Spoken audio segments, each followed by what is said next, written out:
Assalamualaikum warahmatullahi wabarakatuh. Saya Siti Aisyah dari SMA Negeri 1 Trimurjo akan menyajikan aksi nyata modul 1.4 mengenai budaya positif.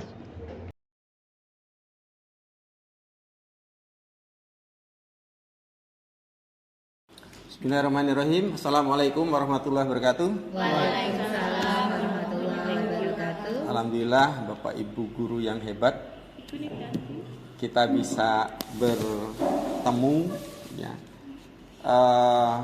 berdiskusi ya, bersama-sama untuk menyamakan persepsi ya, bahwa kita dalam kehidupan sehari-hari, apalagi kita sebagai guru, juga kita membimbing anak-anak kita, tidak terlepas dari perilaku-perilaku disiplin. Ada sebuah hal ya tentang disiplin itu kan mestinya itu kan menjadi budaya. Jadi budaya itu tidak terbentuk secara instan, harus terus dilakukan sehingga membudaya, terbiasa, habit. Nah, budaya ini tentu yang kita inginkan adalah budaya-budaya yang baik, budaya-budaya yang positif. Tentu kalau kaitannya dengan dunia kita, dunia sekolah, anak, terutama anak barangkali, fokus kita ke anak dulu, bahwa kita punya disiplin, sekolah ini punya disiplin, dan kemarin gitu kan, disiplin kita itu kita buat dalam bentuk peraturan-peraturan.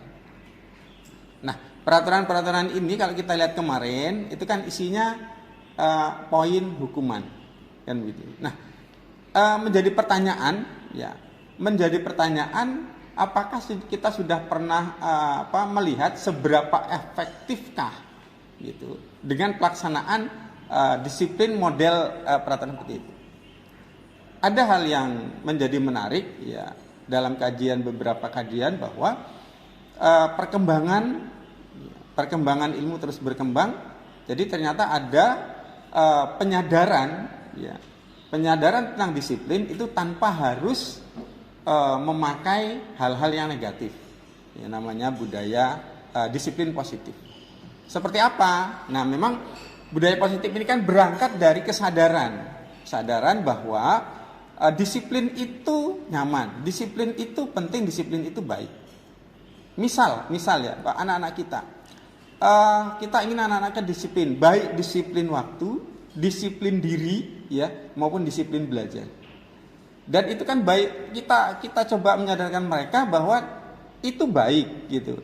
Misal disiplin bajunya dimasukin, misal pakai bed, itu baik gitu, itu nyaman, itu tuh stylish gitu. Dibanding kok nggak pakai apa-apa, itu awut-awutan kan, secara performa kan juga mengurangi kan begitu. Apalagi Bapak Ibu guru kan begitu. Itu kan habit, budaya gitu. Pemahaman, ini berangkat dari pemahaman. Bapak Ibu sudah paham bahwa penampilan itu kan utama ya, performance. Jadi apalagi kita ini kan public figure. Dilihat di kelas itu, dilihat anak dari ujung rambut sampai ujung kaki. Maka penampilan kita harus prima. Nah, itu salah satu pemahaman tentang disiplin diri. Tapi tidak berhenti di situ, kemudian disiplin waktu. Bahwa kita punya masuk sekian, pulang sekian, itu ada. Nah, bagaimana kemudian kita bisa ke anak-anak, bagaimana kemudian mereka merasa nyaman untuk datang dan pulang pada jam waktu yang sudah ditentukan. Kenapa? Karena rangkaiannya kan panjang. Kalau disiplin waktu itu, ketika mereka itu sadar bahwa masih jam 7.15, maka mereka sudah bersiap jauh sebelum itu. Kenapa? Karena kalau buru-buru itu jatuhnya kita tidak ingin terjadi ya, tapi dalam banyak hal musibah itu berawal dari buru-buru. Kan begitu. Ya, jadi ketika mereka sudah bisa, budaya mereka itu disiplin, jam sekian saya berangkat, jam sekian saya masuk, maka saya berangkat jam sekian, maka saya berangkat jam sekian, bersiap jam sekian.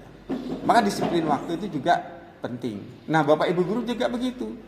Bahwa disiplin waktu, bahwa kita di sini punya tugas membimbing, mendidik, ya, memberi ilmu pengetahuan, mengajar. Dan kita punya waktu. Dan nah satu lagi ya, bahwa disiplin positif itu disiplin yang dilakukan tanpa apa? Tanpa hukuman, tanpa ancaman, tanpa imbalan, tanpa reward. Nanti kalau kamu rajin tak kasih. Enggak. Bahwa disiplin positif itu timbul dari kesadaran bahwa ini baik untuk saya, ini baik untuk semua. Baik untuk saya, baik untuk anak-anak, baik untuk sekolah. Ya. Jadi itulah disiplin positif yang kita harapkan bersama. Dan tentu membangun ini tidak mudah. Ini butuh energi, butuh perjuangan, butuh kerjasama, butuh pemahaman, butuh pengertian, butuh lapang dada. Ya, butuh lapang dada. Ya, karena kita itu manusia. Ada saat semangat, ada saat malas, ada saat rajin, ada saat nggak rajin. Tapi ketika kesadaran itu tumbuh dari diri, ya, maka tanpa apapun ya dilakukan. Ya. Tugasnya, kewajibannya, tanggung jawabnya. Itu disiplin tugas, disiplin diri, disiplin waktu. Jadi tanpa ada embel-embel apapun. Ya. Tanpa imbalan, tanpa hukuman, tanpa saya baca. Pokoknya timbul dari kesadaran bahwa ini untuk kebutuhan saya.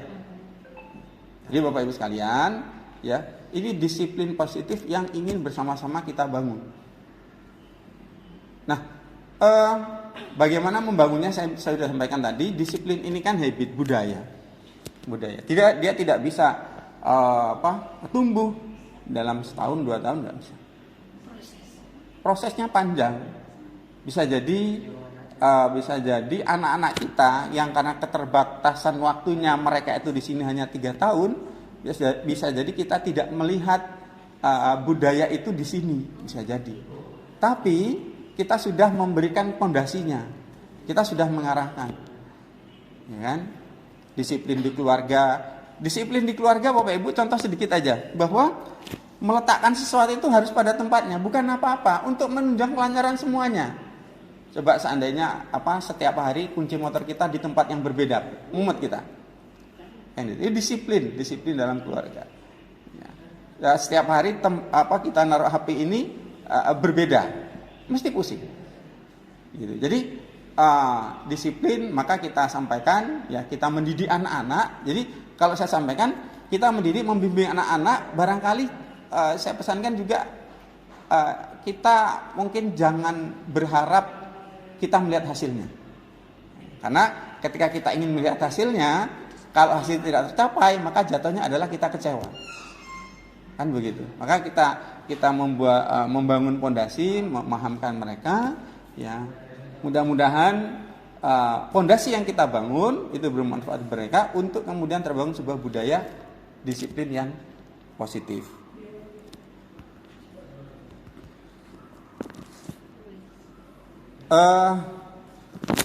Mungkin itu yang perlu saya sampaikan, ya, tentang budaya positif. Bapak Ibu sekalian, mari bersama-sama kita menegakkan, membiasakan menjadi kebiasaan kita, menjadi karakter. Nah, karakter kita untuk bisa menegakkan disiplin secara positif. Disiplin yang menyeluruh, yang timbul, yang tumbuh dari kesadaran bahwa memang itu bagian dari tugas dan tanggung jawab kita semua.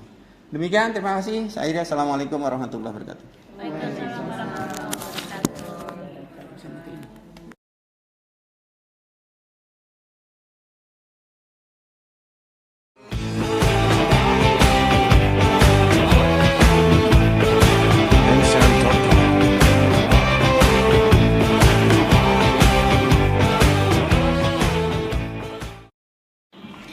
Assalamualaikum warahmatullahi wabarakatuh. Waalaikumsalam warahmatullahi wabarakatuh. Alhamdulillah wa syukurillah, la haula wala quwata illa billah. Terima kasih Bapak Ibu guru atas memberikan waktu luangnya untuk kita bersama-sama sharing di sini mengenai disiplin positif yang kita terapkan di sekolah kita. Pada dasarnya di sekolah kita sudah melaksanakan disiplin positif tersebut ya Bapak Ibu Guru. Namun dalam tataran pelaksanaannya mungkin perlu kita evaluasi kembali, kemudian kita refleksikan apakah sudah sesuai dengan karakter anak ataukah sudah sesuai dengan perkembangan anak. Bapak Ibu, ada beberapa hal yang perlu kita tilik kembali ya. Kita ingat kembali mengenai perubahan nanti yang akan kita bahas adalah mengenai perubahan paradigma belajar, kemudian disiplin positif itu seperti apa, kemudian ada 5 kebutuhan dasar manusia yang pada dasarnya kita semua itu adalah memiliki. Begitu juga dengan murid-murid kita. Kemudian motivasi perilaku manusia, 5 posisi kontrol, keyakinan kelas, dan segitiga restitusi. Kita sama-sama merefleksi kembali ya Bapak Ibu, mengingat kembali apa sih pembelajaran yang berdiferensiasi. Sudahkah kita selama ini melakukan pembelajaran yang berdiferensiasi yang endingnya adalah kita itu bisa mengenali karakter anak sesuai dengan kodrat anak yang sehingga kita bisa menumbuhkan profil pelajar Pancasila di sana. Bagaimana Bapak Ibu? Mungkin kita saling sharing-sharing saja ya. Mungkin siapa yang ingin mengemukakan pendapat, mungkin Ibu Dwi atau siapa, silakan. Tentang diferensiasi. Iya, atau mungkin kita sharing pengalaman lah Bu, seperti itu selama ini dalam pembelajaran bagaimana? Iya Bu, saya saya pernah mendengar tentang diferensiasi, selalu disebut-sebut, kemudian saya cari tahu apa sih diferensiasi itu. Ternyata berasal dari kata different ya Bu, berbeda gitu. Jadi ternyata setelah kita pelajari, siswa itu berbagai macam karakter, berbagai macam gaya belajar yang kita tidak boleh egois memberikannya dengan satu model saja. Ternyata di situ yang sering kita lupakan, bahwa anak kita paksa untuk belajar dengan membaca, padahal dia senang mendengar. Seperti itu Bu. Menurut saya diferensiasi itu pembelajaran yang lebih mengedepankan karakter anak, cara belajar anak, baru pembelajaran itu akan lebih sukses kalau sesuai dengan kebutuhan anak. Seperti itu Bu. Ya, itu tadi sharing dari Bu Dwi ya. Pembelajaran yang sesuai dengan karakter anak, di mana anak itu memiliki tipe-tipe pembelajaran yang berbeda. Maka bagaimana kita sebagai guru bisa membuat anak itu berkembang dengan metode-metode kita, tetapi tidak memaksakan. Ya, tadi sharing dari Bu Dwi Rahayu ya mengenai pembelajaran berdiferensiasi. Mungkin ada lagi pengalaman dari rekan-rekan yang ingin sama-sama berbagi dengan kita. Bagaimana sih pembelajaran diferensiasi? Sudahkah diterapkan di kelas ataupun bagaimana? Mungkin ada. Oh iya, silahkan Ibu Pipit. Menurut saya, pembelajaran berdiferensiasi itu adalah pembelajaran yang berpihak kepada siswa. Ya. Jadi kita melihat pembelajaran itu disesuaikan dengan kebutuhan dan kemampuan siswa, jadi sesuai dengan bakat dan minat siswa. Itu kalau menurut saya. Ya, terima kasih Ibu Pipit. Jadi pada dasarnya adalah yang kita garis bawahi ya, kita tarik benang merah bahwa pembelajaran berdiferensiasi itu kita menyesuaikan dengan kodrat dan kemampuan anak, seperti itu. Kita memilih teknik-teknik pembelajaran sesuai dengan keinginan mereka, kita tidak memaksakan kehendak.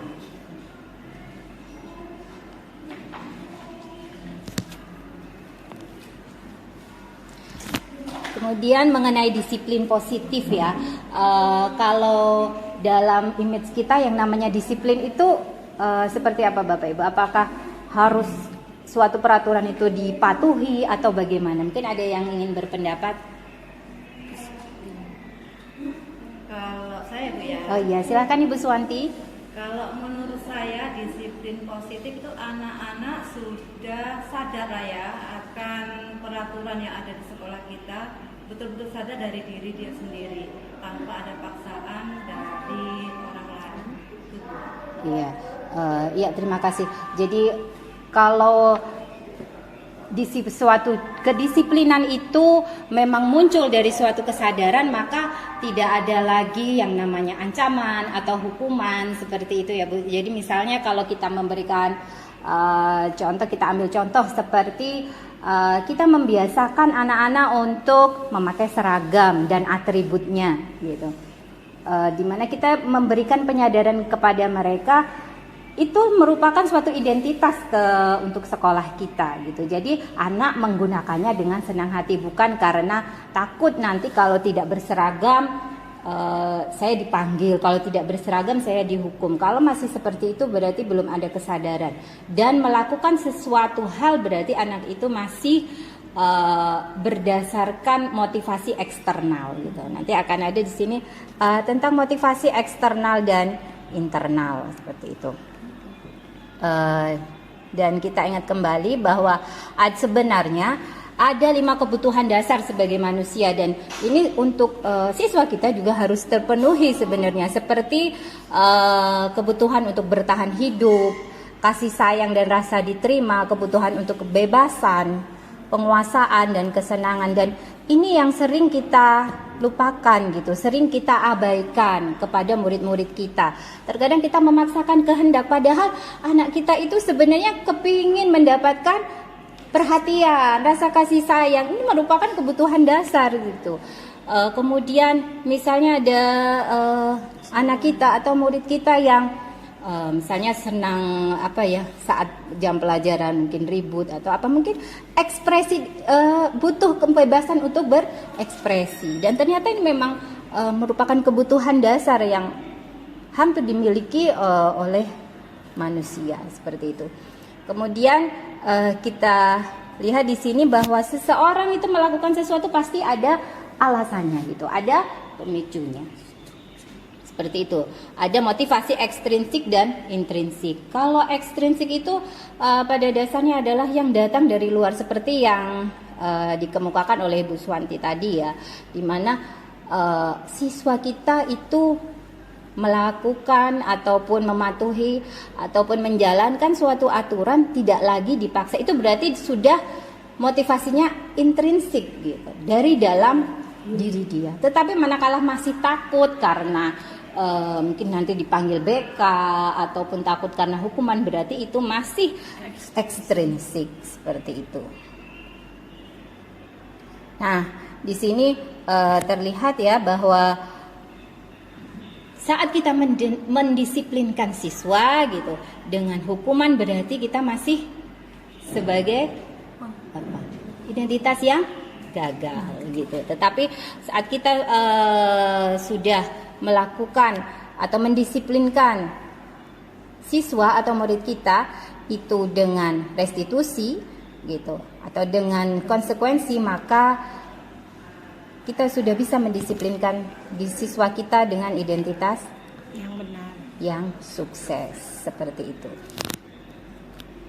Nah, ini mungkin Bapak Ibu juga sudah mengetahui ya, apa sih bedanya hukuman, konsekuensi, restitusi, seperti itu kita tidak bahas kembali gitu. Tetapi mungkin kita berbagi pengalaman dari Bapak Ibu dari tentang penerapan disiplin ini. Kira-kira mana yang sudah pernah kita lakukan gitu. Apakah kita masih menggunakan hukuman atau kita sudah menggunakan restitusi gitu. Mungkin ada Bapak Ibu yang ingin berbagi pengalaman? Saya Bu. Oh iya, bagaimana? Untuk di kelas saya pernah melakukan, mungkin bentuknya konsekuensi ya. Kalau konsekuensi itu kan melakukan sesuai dengan kesepakatan. Apabila siswa tidak melakukan ini, konsekuensinya ditentukan bersama dan disepakati, itu namanya konsekuensi. Tapi kalau hukuman itu kita yang memberi ya. Jadi tidak ada kesepakatan sebelumnya, maka itu disebut hukuman. Jadi pernah di kelas saya itu siswa, saya minta mereka untuk membawa Al-Quran, tapi mereka tidak membawa.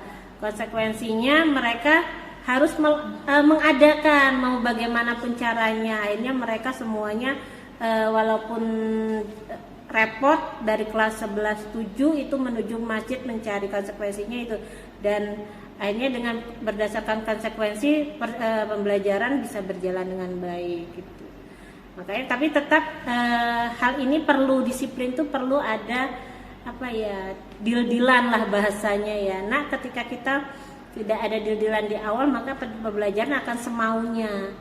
Jadi emang cari amannya adalah itu tadi, menerapkan keyakinan kelas atau kontrak belajar di awal gitu. Di dalamnya pasti ada konsekuensi gitu. Dan pernah saya melakukan restitusi, kalau itu yang disebut restitusi ya. Kalau sini kan menguatkan murid dalam jangka waktu, korban dalam jangka panjang. Dalam jangka waktu panjang. Jadi ketika siswa itu melakukan sesuatu itu saya menanyakan apa masalahnya. Jadi tidak langsung menjudge anak ini malas gitu, tapi dengan observasi siswa secara langsung, kemudian akhirnya dia menyadari, iya Bu saya salah, itu mungkin bagian dari restitusi ya Bu ya. Seperti itu yang mungkin apakah bisa kegiatan saya itu bisa dikategorikan konsekuensi dan restitusi, atau sebenarnya masih di hukuman Bu gitu Bu. Iya, itu tadi sharing dari Ibu Dwi ya. Beliau sudah mempraktekkan konsekuensi dan restitusi ya. Kalau hukuman itu dia datangnya dari satu orang dan menghakimi gitu, menghakimi. Tetapi tadi kalau sudah ada tindakan restitusi dari Ibu Dwi tadi, sudah saat ada anak yang kurang tepat melakukan sesuatu, itu ditanya kenapa kamu melakukan seperti itu, kemudian ada penguatan, kemudian anak juga dibuat sadar gitu, apa sih kesalahan itu dibuat di bagian mana seperti itu, dan ada upaya untuk memperbaiki ke depannya seperti itu. Tuh.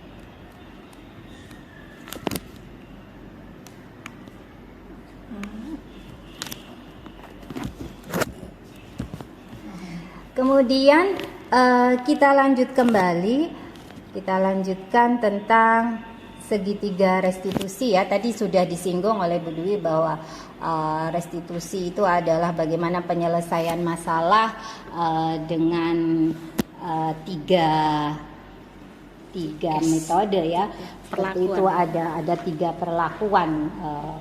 Ada mengidentifikasi masalah, validasi kesalahan, kemudian bagaimana sih solusi untuk memperbaiki hal tersebut. Cabut dulu kan. Itu. Jadi dari hal ini bahwa bagaimana sih kita itu membiasakan anak gitu untuk berbudaya positif, untuk melakukan disiplin, tetapi dari penyadaran diri anak-anak itu sendiri. Dan apakah selama ini diri kita itu sudah menjadi guru yang penghukum, ataukah kita menjadi seorang guru yang sebagai teman, ataukah kita itu sebagai guru yang sebagai manajer. Itu nanti kita akan melihat bagaimana sih peran guru. Nah, di sini kita melihat ya, ada 5 posisi kontrol seorang guru gitu. Yang pertama adalah sebagai penghukum. Nanti kita sama-sama berefleksi ya, kita berada di posisi mana seperti itu. Yang pertama sebagai penghukum. Kalau sebagai penghukum ini kita sering menghardik siswa ya, misalnya kamu harus mematuhi aturan sekolah seperti itu. Kalau kamu tidak patuh silahkan membuat barisan sendiri. Nah, berarti selama ini saya menjadi seorang penghukum gitu. Atau masih selama ini kita menjadi seorang guru yang membuat merasa bersalah. Ada anak misalnya terlambat telat, kamu ini loh kerjaannya telat, misalnya seperti itu gitu. Selama ini kita masih seperti itu gitu. Atau mungkin yang ketiga, next Bu Dwi. Ya, yang ketiga sebagai teman, ayo dong tertib gitu, anak-anak jangan ribut dong gitu misalnya. Gitu. Kita membuat mendekat dengan anak kita seperti itu dengan kata-kata yang friendly lah gitu. Kemudian atau kita menjadi seorang pemantau gitu. Kita melihat dari jauh, kemudian setelah itu kita panggil anaknya misalnya. Tadi selama upacara saya lihat kamu tidak bersikap dengan tertib misalnya. Saat harusnya siap, kamu misalnya tidak siap, kemudian banyak bercanda seperti itu. Itu berarti kita masih sebagai pemantau, atau kita sudah sebagai menempatkan diri sebagai guru itu sebagai manajer gitu, dimana kita bertanya kepada murid kita kalau berbuat salah gitu, apa sih kesalahanmu seperti itu, kemudian bagaimana sih kenapa kamu melakukan itu, alasannya apa, kemudian bagaimana cara untuk memperbaikinya. Nah itu berarti kita sudah memposisikan diri kita sebagai manajer. Nah, mungkin Bapak Ibu ada yang mau sharing kira-kira posisinya berada di mana dengan pengalaman yang selama ini dimiliki. Saya Bu ya. Oh iya, Bu Suwanti, bagaimana? Pengalaman ya Bu ya. Iya. Kalau dulu saya kan sebagai wali kelas nih Bu, masih menjalankan posisi penghukum. Contohnya gini, pas masuk kelas tuh kelas kan kotor, langsung yang piket di hari itu saya hukum, gitu kan. Itu dulu. Tapi sekarang sudah saya rubah sedikit demi sedikit. Mungkin posisinya udah ke teman kali ya. Kalau misalkan kelas kotor, yuk kita bareng-bareng bersihkan kelas. Kalau kelas kita rapi, bersih, kan nyaman untuk belajar. Mungkin seperti itu ya Bu, masukan dari saya. Iya. Ya, berarti paradigmanya sudah berubah ya Bu ya, dari penghukum sudah menjadi ke manajer seperti itu. Oh menjadi teman. Oke, kalau Bu Suwanti sudah dari penghukum menjadi tipe teman gitu. Mungkin ada yang lain? Saya Oh iya. karena saya guru BK, jadi kayaknya 5 tipe itu saya pakai semua. Karena saya melihat dari kondisi siswanya dulu. Ada beberapa anak yang dibilang dengan cara halus sudah bisa. Misalnya contoh, ada beberapa anak yang terlambat. Itu terlambat itu kan tidak 1, 2 atau 3 kali. Bahkan bisa lebih, hampir setiap hari itu dia terlambat. Awalnya saya kasih hukuman. Awal-awal kasih hukuman 3 kali masih terlambat, akhirnya saya pakai tipe yang manajer. Saya tanya, kenapa kok terlambat? Pasti kan ada sebabnya. Jadi dari belakang ke belakang itu saya tanya kenapa terlambat, karena alasannya ternyata tidak ada motor itu untuk kasus yang terlambat. Ada beberapa anak juga yang langsung ke manajer. Karena apa? Ada beberapa siswa yang tidak masuk sekolah, ternyata saya tanya dengan tipe itu ada masalah di belakangnya, ada masalah keluarga dan lain sebagainya. Jadi itu aja Bu. Iya. Jadi tetap sudah melaksanakan fungsi guru sebagai manajer ya. Kalau dari Bu Pipit tadi tetap melakukan fungsi itu tadi, seperti itu. Nah, Bapak Ibu, selain dari fungsi kontrol tadi, ternyata untuk mendisiplinkan siswa itu memang semuanya diawali dari suatu keyakinan. Kalau di dalam diri itu sudah ada keyakinan, maka melakukannya juga dengan senang hati, seperti itu. Dan sudahkah kita selama ini membuat keyakinan atau peraturan, gitu? Kalau mungkin ada yang bisa Bapak Ibu mungkin sharing ya kita, apa sih peraturan dengan keyakinan itu apa? Mungkin Peraturan itu sama sih mungkin tujuannya ya mendisiplinkan murid. Tapi kalau keyakinan itu tadi berasal dari kedua belah pihak, dan itu muncul dari diri mereka sendiri, bahwa memang sama-sama kita sepakat kita ingin disiplin gitu ya. Kita sepakat kita ingin sukses di sekolah. Nah, apa yang bisa kita buat? Nah itulah yang disebut keyakinan. Tapi kalau peraturan itu langsung dipampang semuanya gitu kan. Tidak boleh terlambat walaupun sama tujuannya tidak, tapi asal muasalnya mungkin ya Bu ya. Munculnya itu dari mana? Apakah dari satu pihak atau dari mereka juga dan sepakati gitu. Iya, iya betul sekali. Iya, terima kasih Bu Dwi ya. Jadi kalau keyakinan itu memang datangnya adalah dari dalam diri kita sendiri. Jadi tidak ada rasa dipaksakan. Tetapi kalau peraturan itu langsung diterima dari orang lain dan sifatnya adalah memaksa gitu. Kemudian di dalam pembuatan keyakinan kelas itu sesuai dengan kondisi kelas ya, kondisi siswa di kelas, kondisi sekolah masing-masing dan sesuai dengan warga sekolah dan di mana atau warga kelas di mana seluruhnya adalah dilibatkan. Kemudian di dalam keyakinan kelas itu maksudnya adalah baik sehingga tidak ada kata-kata negatif gitu. Jadi misalnya kita itu ingin siswa kita adalah datang tepat waktu, maka keyakinan kelasnya adalah hadir tepat waktu, bukannya tidak boleh datang terlambat, tidak seperti itu ya, tidak ada kata-kata yang negatif. Seperti itu. Tuh. Ini yang tadi ya tentang segitiga restitusi ya Bapak Ibu. Itu tadi.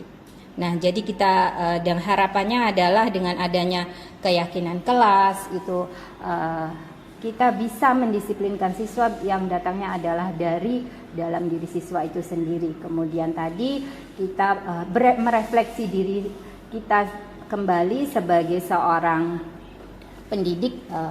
Ada 5 posisi kontrol di mana kita harus bisa menjadi seorang manajer gitu untuk murid kita gitu. Seorang manajer di mana saat siswa kita melakukan kesalahan bukan menghakimi tetapi menanyakan apa sih alasannya, kemudian kenapa berbuat seperti itu, langkah apa yang akan dilakukan untuk memperbaiki seperti itu. Itu saja yang mungkin kita sama-sama sharing ya, sama-sama berbagi dan semoga kita bisa bersama-sama saling bahu-membahu saling menguatkan satu sama lain untuk menciptakan disiplin positif ini yang diawali dari diri kita sendiri, kemudian siswa-siswa kita di kelas dan endingnya adalah disiplin positif di sekolah seperti itu. Karena untuk menciptakan atmosfer yang baik itu bukan hanya 1 orang, 2 orang, 3 orang, bukan hanya mungkin Pak Iman sebagai kepala sekolah saja atau dari Waka saja, tidak, tetapi adalah semua stakeholder yang ada di sekolah itu sangat berperan untuk kebaikan di sekolah kita seperti itu. Itu saja yang saya sampaikan. Saya akhiri. Assalamualaikum warahmatullahi wabarakatuh. Boleh menyimpulkan? Oh iya, mungkin Bu Dwi mau menyimpulkan, silakan. Iya Bu. Sebelumnya terima kasih atas paparan yang telah Ibu sampaikan. Artinya begini Bu, salah tidak Bu saya berbuat kesimpulan begini.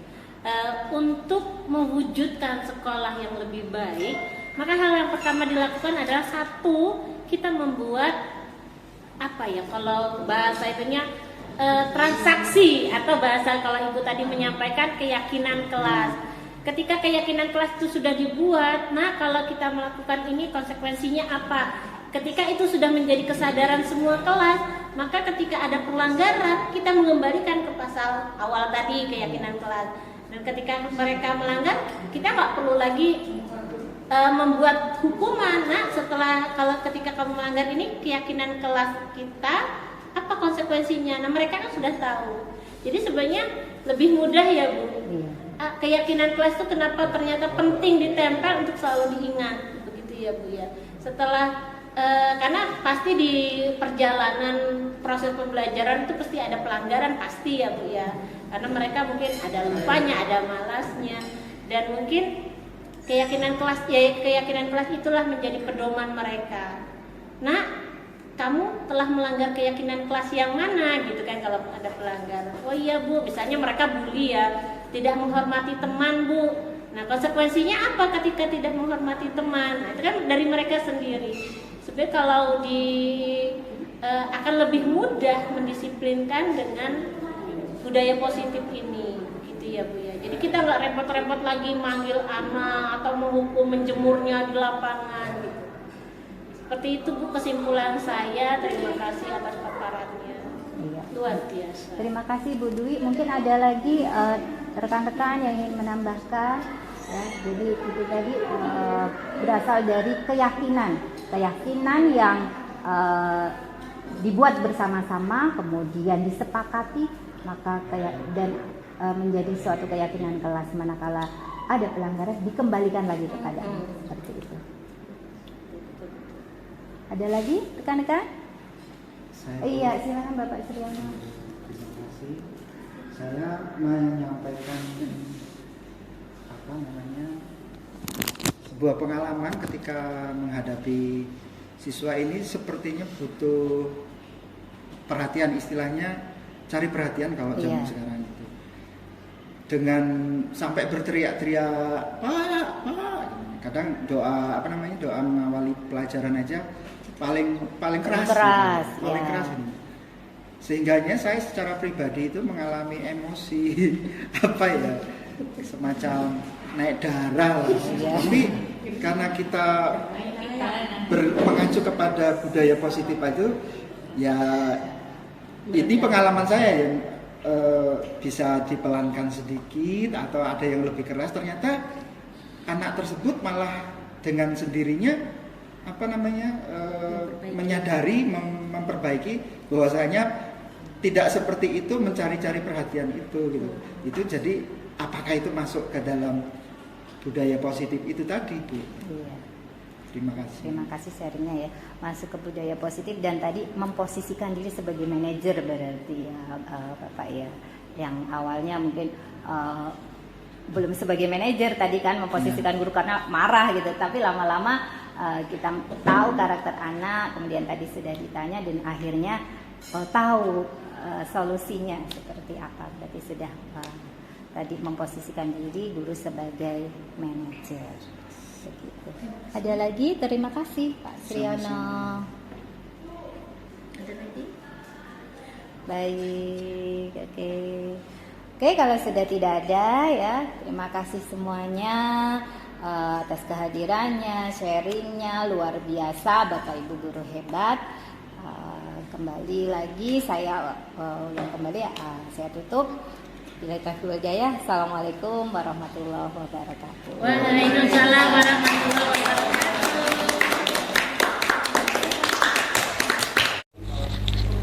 Assalamualaikum warahmatullahi wabarakatuh. Saya Dwi Rahayu, guru SMA Negeri 1 Trimurjo. Kami baru saja menerima diseminasi tentang budaya positif disampaikan oleh Ibu Siti Aisyah, calon guru penggerak angkatan 9. Bagi kami kegiatan ini sangat mencerahkan, sangat positif, dan sangat membuka cakrawala pikiran kami tentang apa itu budaya positif. Bahwa budaya positif itu adalah pendekatan untuk menerapkan disiplin yang datangnya dari diri siswa itu sendiri. Jadi kita tidak perlu memaksakan kehendak kita, tidak perlu menghukum. Ternyata dengan menerapkan budaya positif itu mampu membuat siswa mengerti dan mampu membuat siswa berkomitmen untuk lebih baik ke depannya. Terima kasih Bu Siti Aisyah, semoga apa yang disampaikan bisa kami terapkan dalam pembelajaran kami sehari-hari. Terima kasih.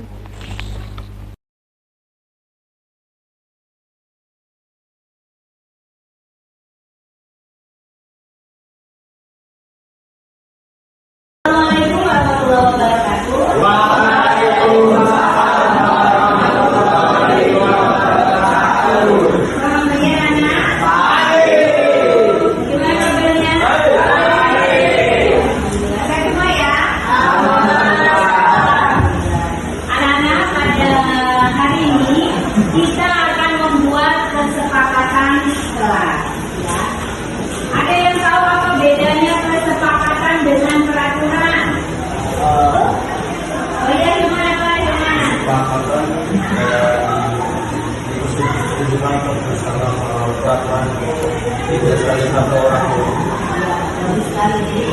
Menurut firman tadi, kalau kesepakatan itu berdasarkan persetujuan bersama, tapi kalau peraturan sudah ditetapkan oleh satu orang. Jadi di dalam kesepakatan kelas yang akan kita buat nanti itu sebenarnya adalah untuk kebaikan kita bersama supaya di kelas kita itu tercipta suasana yang kondusif. Jadi anak-anak nanti silakan mengusulkan hal-hal baik apa yang akan kita terapkan di kelas kita supaya kelas kita itu menjadi nyaman, kondusif, menyenangkan ya, dan kalian semua merasa nyaman di dalam. Nah ini Ibu bagikan sticky note, kemudian nanti anak-anak menulis ya hal positif apa yang akan kita sepakati di kelas. Dan kesepakatan kelas ini karena ini bukan peraturan adalah tidak ada kata-kata apa? Negatif. Oke, ini Ibu bagikan ya.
Ini kesepakatan kelas yang sudah kalian buat dan tadi sudah ditempelkan ya.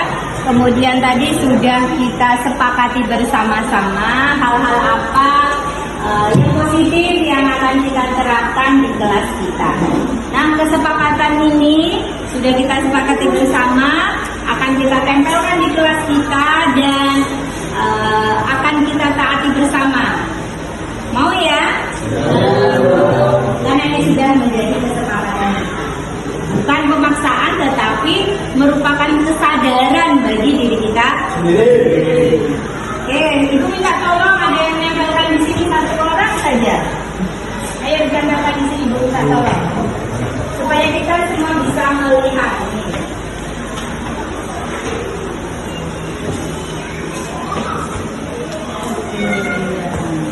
Terima kasih Shirley.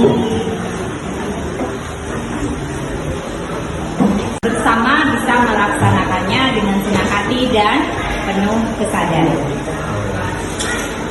Assalamualaikum warahmatullahi wabarakatuh. Saya Anda Rizkawan dari kelas 11-7. Menurut saya kesepakatan kelas yang kami buat sangat efektif dilaksanakan karena kesepakatan tersebut kami buat bersama-sama dan disepakati sehingga dalam pelaksanaannya kami lakukan dalam penuh tanggung jawab dan kesadaran, bukan karena takut hukuman ataupun paksaan. Terima kasih. Wassalamualaikum warahmatullahi wabarakatuh.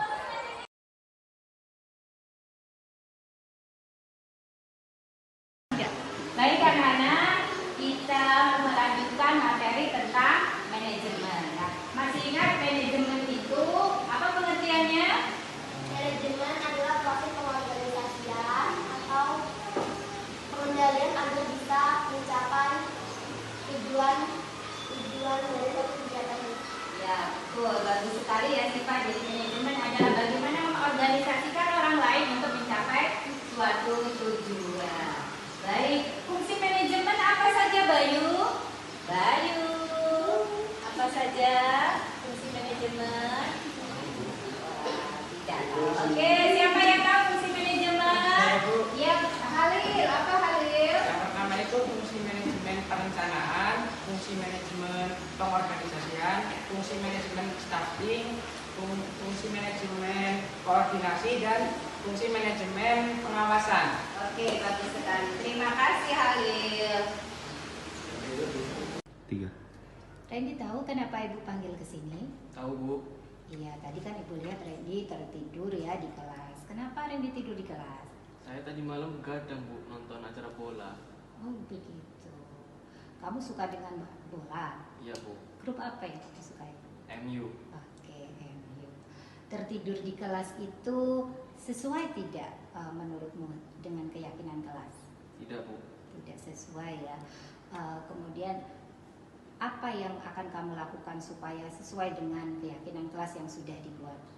Saya nambah waktu tidur saja Bu, biar nanti kalau di kelas nggak ngantuk lagi. Oke, jadi Randy akan tidur lebih awal ya supaya di kelas tidak tertidur lagi, bisa konsentrasi di dalam pembelajaran, kemudian lebih bersemangat di dalam pembelajaran. Ya Bu. Iya. Semoga Randy kedepannya bisa lebih baik ya, bisa lebih konsentrasi dan bisa lebih aktif lagi. Silahkan sekarang Randy kembali ke kelas lagi. Terima kasih Bu. Baik anak-anak, sebelum Ibu melanjutkan ke pembelajaran yang selanjutnya, kita mengingat kembali pelajaran yang kemarin ya. Kita membahas apa kemarin? Koperasi. Dan kita membahas tentang koperasi. Masih ingat pengertian koperasi apa, Dara? Koperasi adalah organisasi bisnis yang dimiliki atau dioperasikan untuk memperoleh keuntungan kepentingan bersama. Iya, bagus sekali. Betul, koperasi adalah usaha bersama untuk kepentingan bersama. Baik, macam-macam koperasi apa? Siva? Siva dari tadi masih asik main kartu. Ya. Coba siapa yang bisa menyebutkan ya Rido, apa macam-macam koperasi? Ada 3, koperasi konsumen, koperasi simpan pinjam, sama koperasi jasa. Oke, bagus sekali. Siva tahu kenapa Ibu panggil? Tahu Bu. Iya, tadi saat pelajaran Ibu, Siva asyik bermain HP. Bermain apa? Tadi buka TikTok Bu. Oh, buka TikTok. Siva suka bermain TikTok? Suka Bu. Iya. Apa yang Siva lakukan tadi? Apakah sesuai dengan keyakinan kelas? Tidak Bu. Apa yang Siva langgar? Bermain HP saat jam pelajaran dan tidak dibutuhkan di pelajaran Bu. Iya, bermain HP saat tidak dibutuhkan. Nah, apa yang akan Siva lakukan supaya tidak terulang kembali? Siva tidak akan mengulanginya lagi Bu saat jam pelajaran bermain HP dan tidak diizinkan oleh guru. Oke, jadi jika tidak diizinkan oleh guru tidak membuka HP ya? Iya Bu. HP boleh digunakan hanya untuk mencari pembelajaran-pembelajaran yang bermanfaat di saat jam pembelajaran. Oke Siva, semoga ke depan Siva lebih baik lagi, lebih bersemangat dan lebih termotivasi. Amin. Sekarang Siva boleh kembali ke kelas.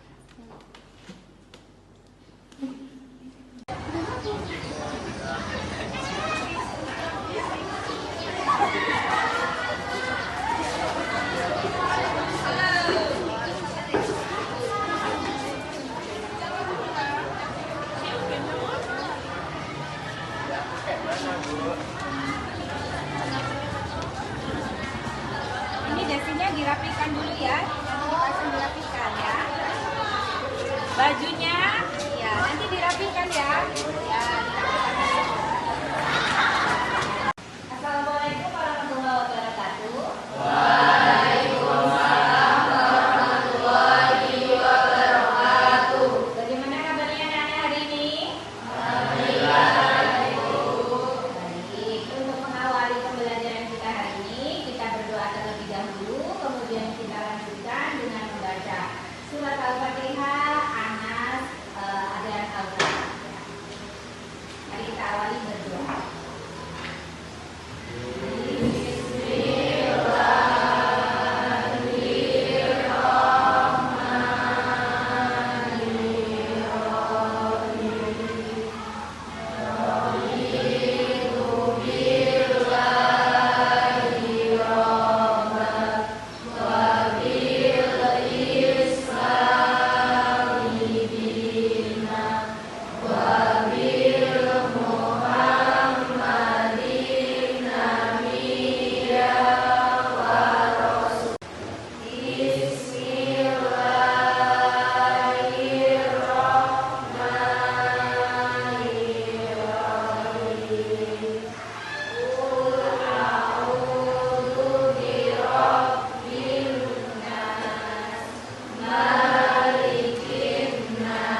Baik anak-anak, ini adalah di jam-jam rawan ya.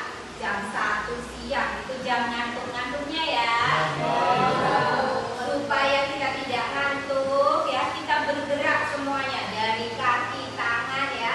Kita gerak-gerakan dulu supaya kita lebih fresh lagi, kembali lagi bersemangat, tidak ngantuk lagi.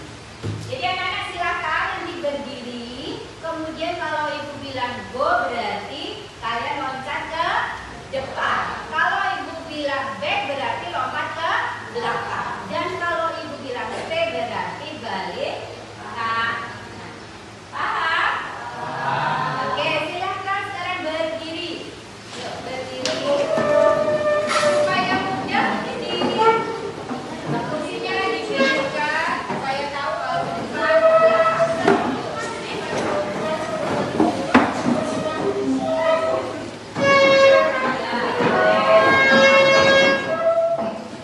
Sudah? Ambil posisi masing-masing.